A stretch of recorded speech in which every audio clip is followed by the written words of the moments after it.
Assalamualaikum warahmatullahi wabarakatuh. Waalaikumsalam warahmatullahi wabarakatuh. Para pemirsa yang berbahagia, Sivitas Akademika Yayen Ponorogo dan juga masyarakat umum. Ya. Pada kesempatan podcast kali ini kita akan berbincang-bincang sesuatu yang cukup menarik ya kira, karena ini sedang viral, sedang menjadi concern semua orang, khususnya di Indonesia dan khususnya lagi adalah di Kementerian Agama Republik Indonesia. Kita akan bicara tentang moderasi beragama, ya, moderasi beragama, karena ini menjadi isu yang di satu sisi banyak orang yang memanfaatkan ini untuk mengidentifikasi orang lain, untuk menegasikan orang lain, di sisi lain juga menjadi momok bagi yang lain, gitu kan, menjadi momok bagi yang lain. Tetapi bahwa tentu di luar itu ada prinsip-prinsip yang memang moderasi ini sudah ada sejak zaman kelahiran Islam, sehingga perlu kita berbicara yang lurus sebenarnya moderasi itu seperti apa. Jangan sampai kemudian di satu sisi menjadi alat untuk mengidentifikasi orang lain, ente radikal, ente itu berbahaya dan lain sebagainya. Tapi di sisi lain juga ada orang-orang yang alergi. Ini moderasi beragama itu bid'ah, nggak ada zaman Nabi. Namanya aja moderasi beragama, ya tentu tidak ada zaman Nabi karena di sana bahasanya bahasa Arab gitu kan. Oleh karena itu kita sudah mengundang Pak Rozi ini. Assalamualaikum Pak Rozi. Waalaikumsalam Pak Haji. Pak Rozi ini adalah ketua atau koordinator gitu ya, rumah moderasi di Yayen Ponorogo. Jadi hampir di semua kampus-kampus Islam di PTKIN dan juga mungkin di kampus-kampus Islam yang lain itu Kementerian Agama membuat satu rumah lagi gitu kan, bukan rumah dalam arti fisik, tapi rumah dalam arti yang akan membahas, yang akan mengontrol, yang akan melahirkan orang-orang yang memang moderat, yang disebut sebagai rumah moderasi. Kalau rumah jurnal, dia adalah mempublish jurnal, bukan hanya menelurkan jurnal saja, tapi juga menggodok bagaimana kemudian semua hal yang terkait dengan jurnal itu, mulai dari masuk sampai keluar, input sampai output itu ada. Nah, kita harus tahu nih rumah moderasi ini, apalagi kita Sivitas Akademika gitu, kita punya lembaga baru namanya Rumah Moderasi. Jangan sampai kita tidak tahu apa itu rumah moderasi. Oleh karena itu mungkin bisa diterangkan Pak Rozi, ini rumah moderasi itu sebenarnya apa sih Pak?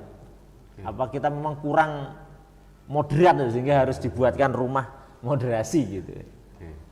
Baik, terima kasih Pak Haji.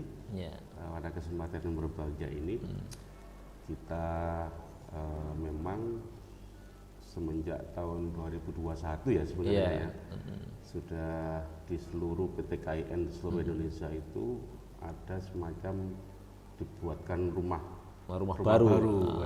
Namanya rumah moderasi beragama. Menarik biasanya rumah itu baru Pak ya. Rumah baru itu menarik. Tetapi permasalahannya bukan perkara itu, mungkin asas dasarnya itu kan kalau saya lihat ya konsennya kampus itu setidaknya kampus PTKIN ini menginginkan ada satu pemahaman keagamaan yang ya katakanlah tidak ke kanan, tidak ke kiri, inginnya tengah-tengah. Nah, ini kan sebenarnya kan padahal kalau kita jadi manusia beragama kan harus radikal toh, Pak. Iya, kita orang beragama kan harus radikal. Gimana nggak radikal? Menjalankan agamanya nggak radikal kan? Harus radikal jadi orang beragama. Harus orang, radikal iya. Ya. Beragama harus radikal. Beragama harus radikal. Tetapi sikap keberagaman mungkin lain. Sikap untuk dari keradikalan itu kan menghasilkan buah. Nah, ibarat apa? Tumbuhan itu kan hasilnya ini bisa dinikmati oleh orang lain, tapi akarnya kan harus kuat. Nah, akar kan bagian dari radikal tadi. Radikal tadi. Ya. Redik itu artinya akar. Akarnya yang jadi harus akar-akarnya. Iya, jangan sampai beragama tidak seakar-akarnya. Betul. Karena orang kadang juga salah paham atau salah memahami. Betul. Wah, moderat tuh ya sholat boleh, nggak sholat juga nggak apa-apa. Kayak sekarang ini posonya poso beduk gitu. Betul. Sekarang Ramadan, saya moderat, saya boleh dong poso boleh, nggak poso juga boleh. Nah ini kan salah kaprah akhirnya.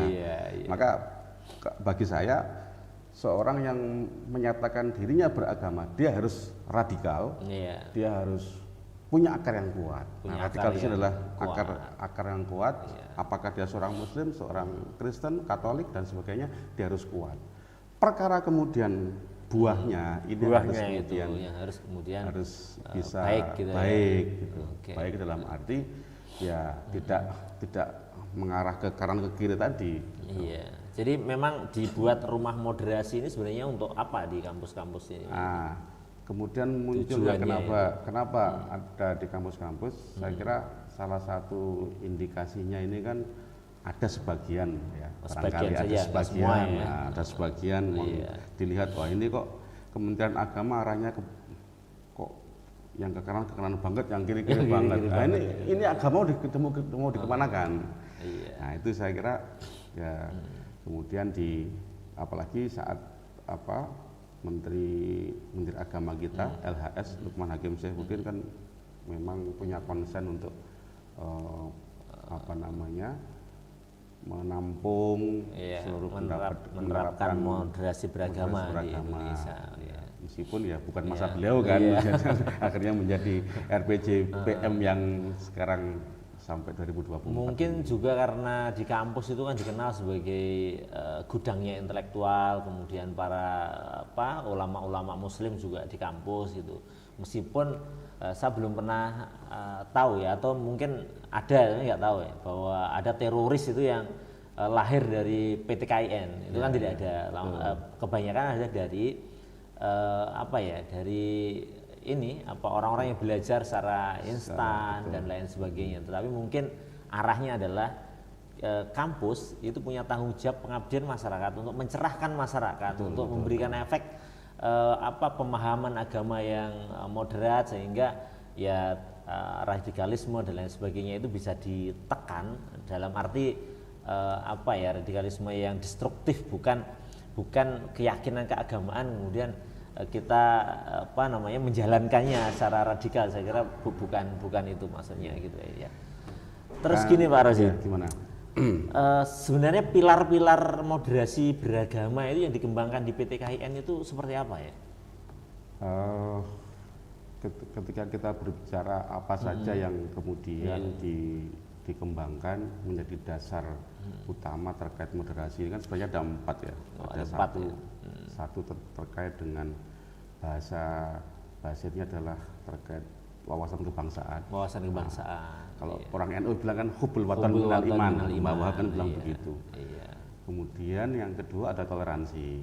Toleransi. Kemudian yang ketiga ada anti kekerasan. Kemudian yang keempat terkait budaya dijadikan sebagai bisa dijadikan sebagai salah satu pilar untuk menghayati keragaman keberagamaan ya. Tentu jadi budaya-budaya yang bagaimana itu yang kemudian bisa itu. Artinya kan agama Islam datang ini kan bukan datang ke tanah Jawa ini kan bentuknya agama, tapi agama itu bisa langsung diterima oleh tatanan masyarakat. Jalan hidup ya. Nah, iya kan, bisa langsung diterima. Nah, bisanya diterima kan karena mencoba untuk berbaur, berasimilasi dengan budaya. Makanya kalau hari ini kita barangkali mendapatkan tradisi semacam gerbek suro di Ponorogo, gerbek mulut di Jogja, itu kan saya kira bagian dari itu tadi. Ya, tapi mungkin ada tradisi-tradisi memang radikal. Maksudnya radikal itu dia secara secara langsung itu memang tidak bisa diterima di dalam agama Islam khususnya. Misalnya budaya berpakaian yang kemudian menutup aurat, ya ini mohon maaf bukan menjelekkan atau bagaimana, tetapi bahwa di Islam ada ajaran menutup aurat, sementara di Papua itu ada tradisi memakai koteka gitu. Nah, yang begini-begini ini kan budaya yang harus diislamkan atau harus diintegrasikan sebenarnya Pak Rozi itu, yang ekstrim seperti itu. Kalau saya melihatnya sih namanya aurat kan bukan lagi ya kewajiban tiap orang ya untuk menutup, karena kan jelas ada ada sesuatu yang harus ditutupi. Harus ada yang ditutupi. Nah, kalau kemudian prakteknya bagaimana ya saya kira disesuaikan lah. Bukan berarti agamanya dibudayakan, enggak, tapi penghargaan penghargaan agama terhadap budaya. Jadi ini yang seringkali itu menjadi apa ya, kayaknya salah paham gitu. Jadi dalam konteks dakwah kan memang mestinya budaya ini digunakan untuk berdakwah. Seperti Wali Songo maunya menggunakan musik, gamelan itu dalam rangka mengenalkan Islam. Ya, ini juga yang dipakai Pak Haji sebagai bagian termasuk ini. Ini kan juga bagian dari budaya. Kalau kita bilang ini miliknya orang Islam, ya belum tentu, ini bolong-bolong. Artinya moderasi itu kita kan tidak harus mengambil semua budaya agama, tapi menghormati. Dan memang kalau bisa kita membuatkan ciri khas semuanya orang Indonesia itu penutupnya pakai belangkon, terutama orang Jawa. Mungkin nanti orang di luar Jawa itu pakai kebesaran yang itu memang secara diametral, diametral tidak bertentangan langsung dengan dengan agama kita. Mungkin begitu ya. Jadi tadi ada pilar kita anti kekerasan, kemudian wawasan kebangsaan, kemudian budaya dan toleransi. Sebenarnya kalau wawasan kebangsaan ini kan dulu kan ada namanya ukhuwah basyariah, ukhuwah insaniyah, ukhuwah watoniyah, ukhuwah islamiyah. Nah, ini sebenarnya kan dalam moderasi beragama kan tidak melarang untuk ukhuwah Islamiyah. Tidak ada larangan. Ya artinya bahwa ketika orang menginginkan kita harus punya punya hubungan yang baik dengan seluruh warga Muslim di dunia, sebenarnya tidak apa-apa. Tapi bahwa realitas politik dunia ada negara-negara yang punya batas teritori. Betul. Nah, kan begitu. Betul. Makanya kan ya barangkali kalau kemudian kita melihat dari 3 ukhuwah tadi, Islamiyah, Watoniyah, Basyariyah, ini kan hakikatnya menjadi, kalau saya bilang itu karakteristik kita sebagai seorang Muslim. Kita Islamiyah ya bagaimana kita nggak berukhuwah Islamiyah? Wong kita minimal melaksanakan ada ibadah haji. Ada ibadah haji itu kan memungkinkan kita untuk bergabung, untuk bergaul dengan seluruh umat Islam di seluruh dunia. Sementara ukhuwah watoniyah, kita ini adalah negara bangsa. Tidak mungkin kemudian kita harus cinta Malaysia, kita WNI. Kan nggak bisa begitu juga, kan? Walaupun mungkin ada mungkin romantisme masa lalu jadi satu kekhilafahan. Padahal dulu zaman khilafah menurut saya juga tidak semuanya juga jadi satu kan. Khilafah banyak di Asia ada, bahkan di Indonesia dulu kerajaan-kerajaan Muslim juga banyak mereka. Artinya khilafah dalam arti hanya satu wadah. Saya kira juga perlu belajar sejarah lagi ya. Karena kalau menggunakan terminologi kita dulu kan di bawah naungan khilafah Turki Utsmani. Nah, Turki Utsmani itu kan kekuatannya di mana? Kekuatan yang lain-lain tiap wilayah itu beda-beda. Betul. Maka saya kira ya konsep ukhuwah watoniyah itu ya sesuai. Bahkan beberapa ulama mengatakan ya sebenarnya NKRI itu juga sebenarnya substansinya khilafah kan. Karena sebenarnya khilafah itu bagaimana mengatur negara dengan hukum-hukum yang di dalamnya jelas, apalagi negara Muslim kayak Indonesia kan.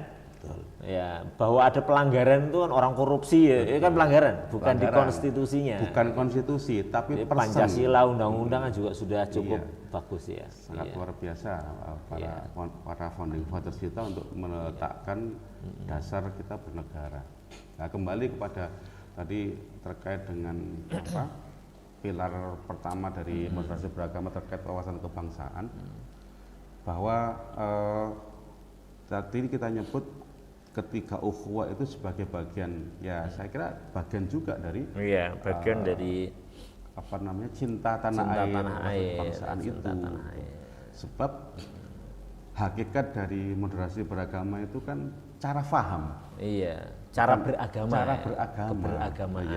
Cara beragama yang bermacam-macam keberagaman. Ya, hari ini aja kita bisa menyaksikan antara orang NU orang Muhammadiyah kan cara beribadahnya ada yang beda, dikit-dikit. Walaupun Di prinsipnya furuk-furuknya ya, furuk-furuknya, bukan di asalnya. bukan di asalnya, furuk-furuknya. Kalau nggak begitu kan nggak nikmat.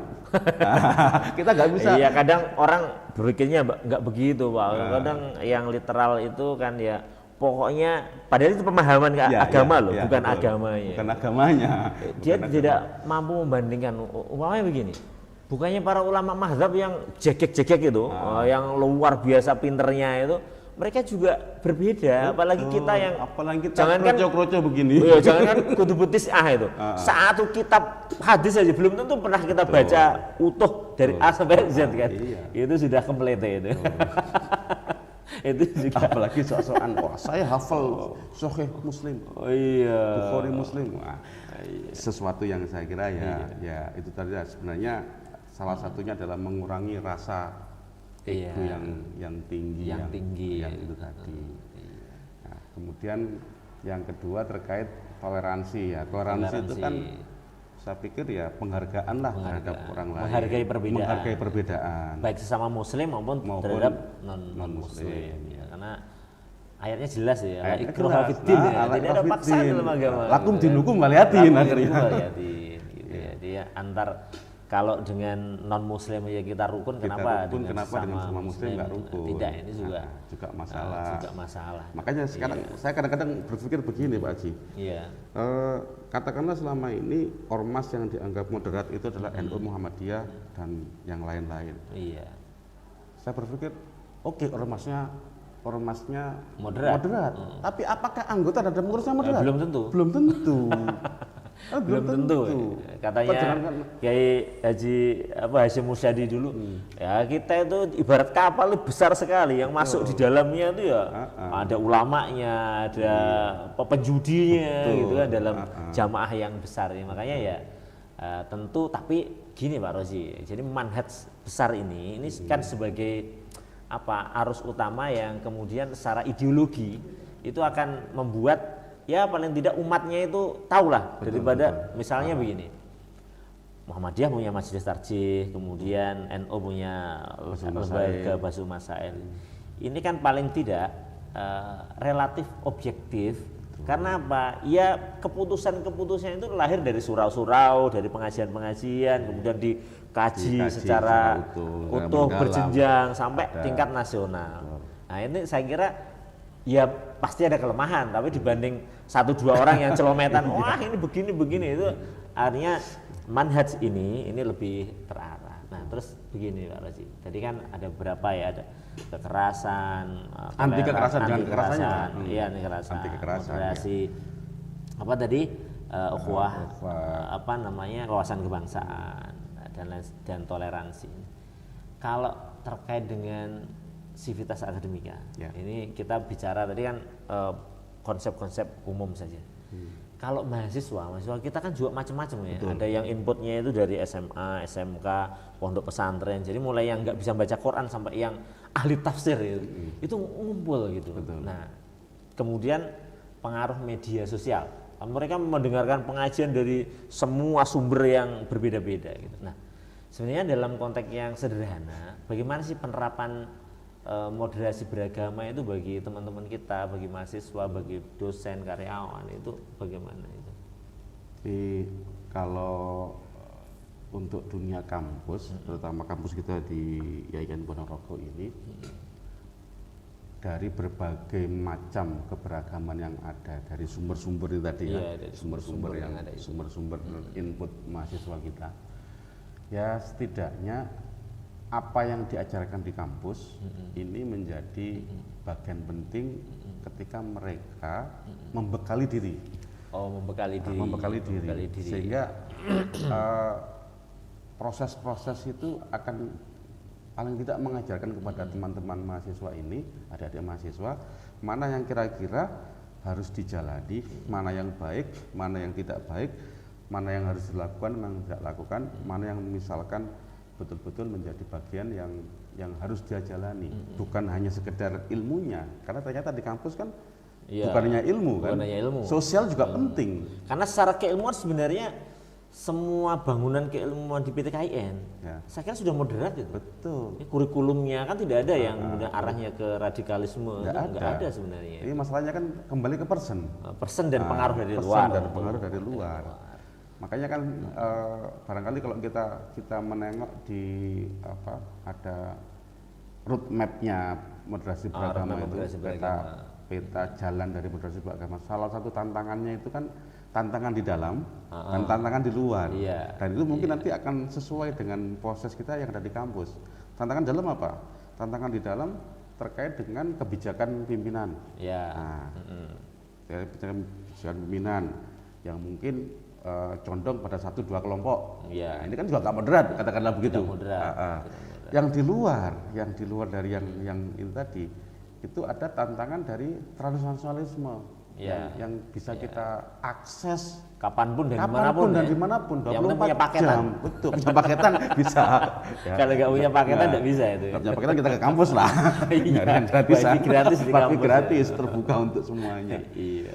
Maka tantangan untuk teman-teman mahasiswa sebenarnya ya hari ini kita ini sudah dunia kita sangat global, apa yang ada peristiwa apapun di seluruh dunia bisa kita akses pada saat yang sama.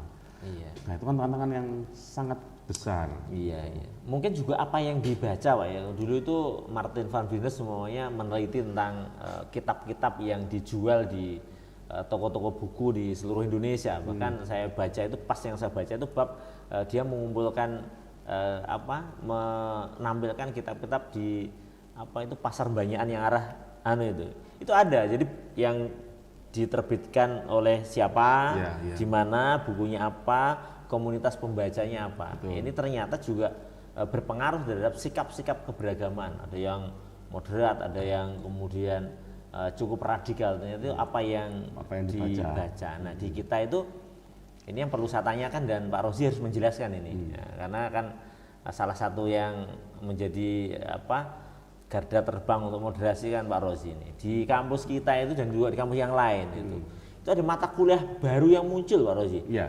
Yaitu mata kuliah moderasi Islam dan moderasi beragama. Iya.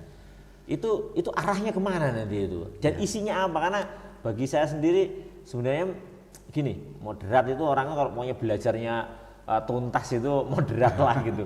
Fikih 4 mazhab dipelajari, ya itu tanpa disadari nanti ya dia menjadi moderat, terus bisa dimasukkan di mata kuliah agama ya, ada fikih, ada tafsir, ada macam. Nah ini ketika sudah diputuskan kebijakan dengan satu nama mata kuliah nomenklatur ini arahnya nanti kemana?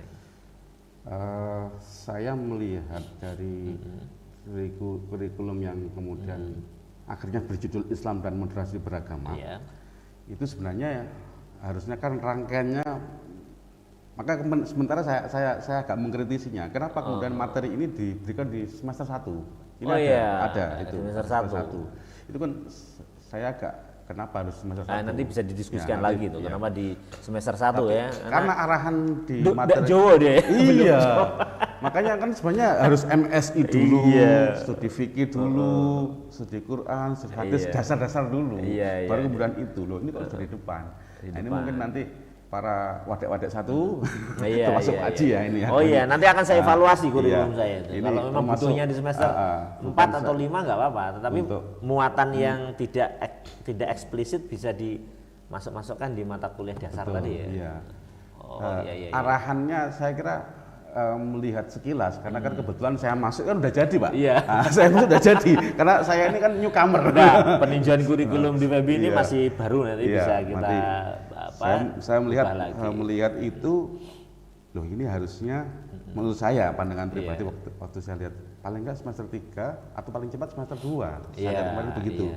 Tapi ada yang dari semester 1. Di semester 3 lah paling enggak ya. Karena mata kuliah dasar institut itu rata-rata di semester 1 dan 2. Jadi kalau muncul di semester 3 kayaknya pas itu. Pas, iya.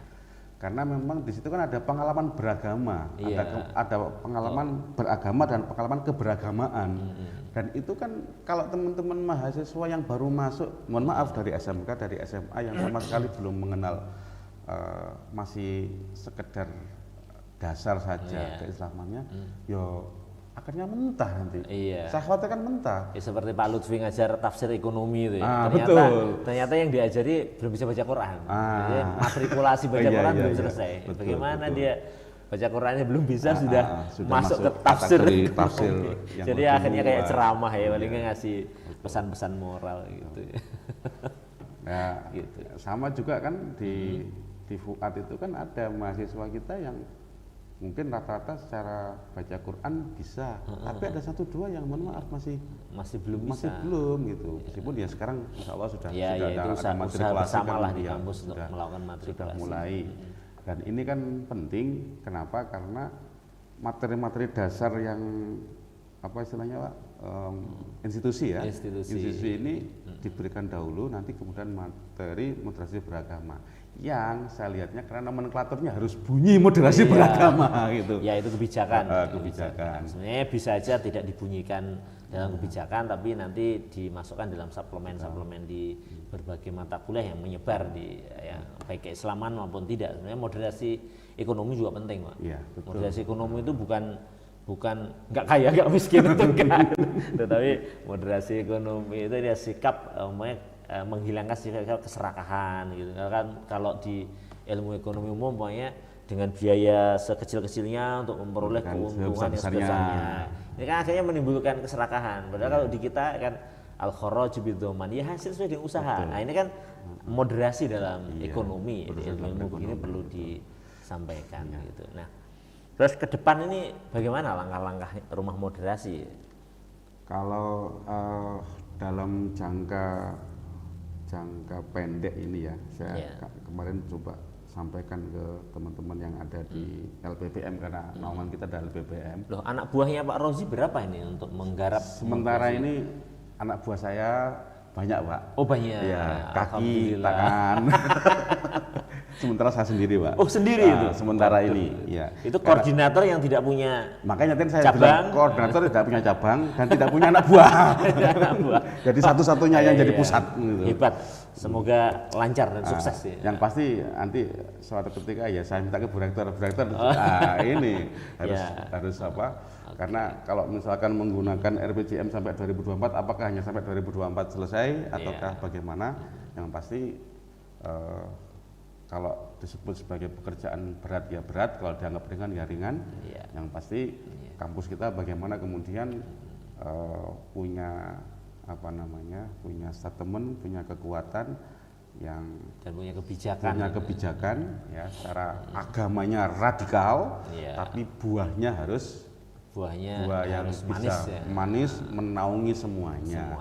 Sehingga moderasi beragamnya ada di situ. Bukan agamanya yang radikal, bukan beragamanya yang radikal yang dimoderasi bukan agamanya. Bukan agamanya. Jadi sepakat itu. Jadi agama itu semuanya radikal. Harus radikal. Harus radikal. Saya ajar lagi, agama harus radikal. Seorang muslim harus radikal. Tapi buah dari hasil radikalnya adalah manis untuk semuanya. Alhamdulillah, semoga para pemirsa cukup paham terhadap konsep-konsep moderasi beragama, khususnya Civitas Akademika Yayan Ponorogo. Dan saya setuju dengan statementnya koordinator rumah moderasi kita, bahwa sebenarnya agama itu nggak ada yang moderasi. Jadi ada sebuah hadis Pak Rozi di dalam Sahih Bukhari itu, dalam kitab adab itu dia menerangkan ada hadis yang begini. Sebenarnya kitab adab, tetapi ada nilai-nilai moderasi. Jadi suatu saat itu ceritanya begini, ada tamu ke rumah Rasulullah itu. Rasulullah itu ada tamu, kemudian tamu ini masih di pintu gerbang depan begitu. Nah, itu Rasulullah berbicara kepada Aisyah, ya Aisyah gitu kan, itu adalah bi'sa akhu sa'irin wa bi'sa abu sa'irin, itu adalah sejelek-jelek orang Aisyah. Itu sejelek-jelek orang, itu sejelek-jelek ketua kaum kan begitu kan. Tetapi ketika tamu itu datang Pak Rozi di hadapan Rasulullah gitu, ya itu kalau dalam bahasa Jawa ya gupoh, aroh, suguh, itu bagus. Sampai di sana itu wajah Rasulullah itu berseri-seri. Wajah Rasulullah itu menunjukkan bahwa dia senang sekali menerima tamu itu. Nah, ketika tamu itu kemudian sudah menyampaikan kepentingannya dan kemudian pulang gitu. Nah, Sayyidah Aisyah itu protes kepada, bukan protes, bertanya. Ya Rasulullah, tadi ketika orang itu baru datang gitu, panjenengan dawuh mekaten gitu kan. Tapi begitu ketemu di depannya kok wajahnya berseri-seri gitu. Nah, kemudian Rasulullah menyatakan, ya Aisyah matahidni fahisan atau mutafahisan. Kapan kamu itu melihat saya itu berbuat jelek gitu. Nah, betul. di sini itu yang bisa saya ambil hikmah Pak Rosi, ternyata status seseorang itu, apalagi konsep keberagaman, konsep agama itu nggak bisa diubah. Misalnya begini, di Quran itu kan mengatakan bahwa siapa yang mengatakan bahwa Allah itu 3, fakot kafaro, dia kafir gitu kan. Nanti ada orang menyekutukan Allah itu, dia musyrik gitu. Ini kan status namanya, status ini. Nah, di hadis tadi itu Rasulullah tidak mau mengubah status itu. Tapi begitu ketemu gitu kan, umpamanya tetangga kita harus di paman kita itu dia berbuat musyrik, kan tidak mungkin kita, hei musyrik ke sini ya, atau ketemu dengan orang kafir gitu, kafir kamu ke sini ya, bukan begitu ya, bukan begitu. Jadi dia kafir, ya sudahlah kita yakini bahwa dia kafir, tapi ketika ketemuan tetap masih mas mbak gitu, karena sekali lagi sebenarnya nggak ada konsep agama itu yang moderat. Coba kita tawarkan kepada orang Kristen. Wahai bapak-bapak pendeta gitu, Bu, ya yang non Kristen itu jangan dipanggil sebagai domba yang tersesat. Betul. Ya. Kucing yang tersesat kan lebih imut. Ya. Apa mereka mau? Tidak. Tidak bisa. Mereka ketemu kita juga tidak mengambil kita, mbak domba gitu. Iya, nah ini bisa perang saudara gitu. Tapi jadi moderasi beragama adalah sikap keberagaman kita dan tidak dimaksudkan untuk memoderasi agama, karena agama itu keyakinan dan sifatnya tadi gimana Pak Rozi? Radikal. Tidak ada agama yang tidak radikal gitu kan. Ibarat pohon kalau akarnya kuat maka ke atasnya juga akan kuat ya. Gitu. Karena kalau mungkin kita karena kita kebetulan di Indonesia itu kan nanam pohon kelapa itu kan akarnya kuat sekali, tapi buahnya dan daunnya kan memberikan manfaat kepada semua buah daunnya kelapa inilah yang kita harap dari moderasi beragama sehingga bisa mengayomi banyak orang. Ada orang kepanasan bisa berteduh di bawahnya, bisa mengambil manfaatnya, buahnya dan lain sebagainya. Tapi ini bahwa status bahwa dia itu pohon kelapa dengan akar yang kuat itu tidak bisa diganggu gugat gitu. Jadi ini yang harus kita catat benar-benar ya, sehingga moderasi beragama bukan memoderasi agama sekali lagi, tapi sikap beragaman kita, cara pandang, cara pemahaman. Sehingga yang penting di sini, sehingga misalkan orang melakukan doa bermacam-macam ya nggak bisa lah kita kemudian doamu nggak makbul, doa sendiri-sendiri aja lah, tapi bersama itu enggak apa-apa, meyakini Tuhannya sendiri-sendiri tapi forumnya bisa bersama kan, itu juga tidak masalah kan, kita tidak mengaminkan doa dia kan, ya doa sendiri-sendiri gitu ya. Mungkin begitu Pak Rozi ya, terima kasih banyak atas kehadirannya, kita mendukung penuh ini untuk Rumah Moderasi, bagaimana kemudian mengkampanyekan, mendoktrinkan Islam yang moderat, Islam wasatiyah yang kemudian rahmatan lil alamin ya dalam bahasa umum yang kita pahami, tanpa kemudian mencabut akar kita sebagai seorang muslim yang taat dalam menjalankan ajaran-ajaran agama kita. Saya kira begitu. Terima kasih banyak ya. Sebagai salah satu forum, saya kira juga bahwa Rumah Moderasi ini ada bukan sekedar karena kewajiban dari PTKN yang harus muncul, tetapi ya paling tidak betul-betul menjadi ruh kita sebagai bagian dari pengabdian kita. Dan juga bagian dari keyakinan keagamaan kita. Betul. Bahwa kita itu moderat, tidak radikal dalam arti sikap yang yang kekerasan dan lain sebagainya. Kita tidak anti kekerasan, pasti kita tidak kita toleran dan kita juga cinta budaya.